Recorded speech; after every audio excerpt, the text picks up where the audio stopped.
திருச்சிற்றம்பலம். தினம் ஒரு திருமந்திரம்.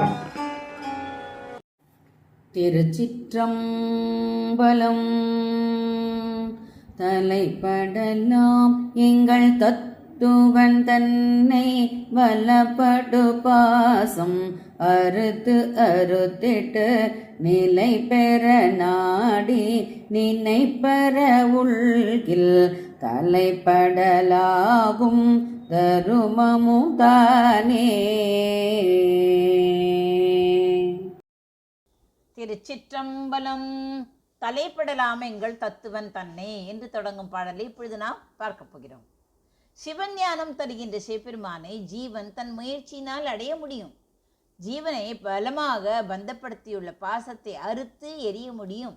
ஜீவன் இடையராது சிவனை சிந்தித்து தன் சிந்தையை அவன் மேல் நிலை பெறச் செய்தால் தர்மத்தையும் சென்று அடையலாம் என்று கூறுகிறது இந்த பாடல். இந்த பாடல் குருவின் உபதேசத்தை பின்பற்றி மனதை ஒருமைப்படுத்தி தியானம் செய்வதன் மூலம் உலக பந்தங்களிலிருந்து விடுபட்டு பரம்பொருள் யார்? சிவம். சிவத்தை அடைவது எப்படி என்பதை விளக்குகிறது. எங்கள் தத்துவன் என்று கூறுகிறார். நம்முடைய மெய்ப்பொருளான சிவபெருமான் அல்லது மெய்ஞான குரு தன்னை தலைப்படலாம். அவனை சென்று அடைதல், அவனை போற்றுதல், அவனை தியானிப்பதன் மூலம் தரிசித்தல் முடியும். பலப்படு பாசம் அறுத்திட்டு அப்படி அவனை அடைய வேண்டுமானால் பலப்பட்ட, அதாவது பலமான பல வகையான பாசம், உலகப்பற்று, ஆணவம், கண்மம், மாயை ஆகிய பலங்கள் இருக்கிறதே, அத்தனையும் அறுத்து முற்றிலுமாக வெட்டி நீக்கிவிட வேண்டும். நிலைபெற நாடி நினைப்பெற உள்கில். நிலைபெற நாடி என்றால் உறுதியாக அந்த மெய்ப்பொருளையே நாடி பிடித்து நினைப்பு அற உள்கில். எந்த விதமான உலக நினைப்பும் இல்லாமல் மனதை சலனமற்று அடக்கி உள்ளுக்குள் இடைவிடாது தியானிக்க வேண்டும்.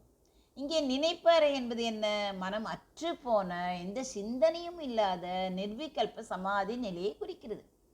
தலைப்படலாகும் தர்மமும் தானே என்று கூறுகிறாரே. அப்படியா என்றால் என்ன?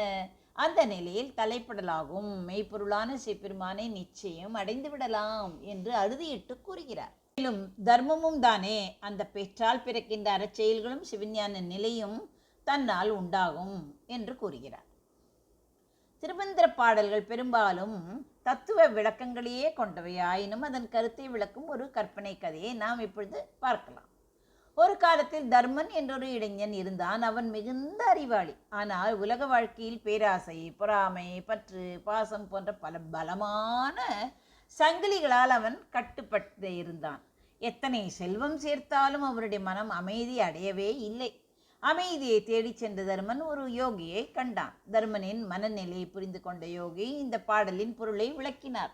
தர்மா, நீ உண்மையான மெய்ப்பொருளான தத்துவனை அடைய விரும்புகிறாய் என்பது எனக்கு தெரிந்துவிட்டது. ஆனால் உன்னுடைய பலப்பட்ட பாசங்கள் என்றால் என்ன? ஆசைகளும் பற்றுகளும் உன்னை சுற்றி கட்டி போட்டிருக்கின்றன. ஒரு செடியை வேருடன் பிடுங்குவது போல ஒவ்வொரு நாளும் உன் மனத்தில் உள்ள பேராசை, பொறாமை, பந்தம் ஆகியவற்றை சங்கிலியை ஒவ்வொன்றாக அறுப்பது போல நீ அறுத்துவிடு.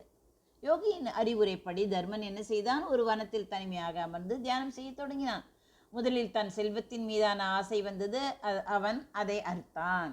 பிறகு தன் உறவுகளின் மீதான பற்று வந்தது, அதையும் அவன் அறுத்து விட்டான். பிறகு தான் செய்த நல்ல செயல்களின் மீதான பெருமை, அதாவது ஆணவம், நான் தான் செய்தேன் என்ற அந்த ஆணவம் வந்தது, அதையும் மறுத்து விட்டான். இப்படி பல நாட்கள் நிலை பெற நாடி உறுதியாக இறைவனையே நாடி தியானம் செய்தான். ஒரு கட்டத்தில் அவனுடைய மனம் எந்த விதமான நினைப்பும் இல்லாமல் சலனமற்ற ஒருமைப்பாட்டுடன் உள் ஒளியை நாடியது. அந்த சலனமற்ற நிலையில் தர்மன் என்ன செய்தான்? தன் மனத்துக்குள்ளேயே ஒரு பேரொளியை தரிசித்து விட்டான். அதுவே எல்லாவற்றிற்கும் ஆதாரமான மெய்ப்பொருள். மெய்ப்பொருள் என்றால் என்ன? தத்துவன் என்பதை உணர்ந்தான்.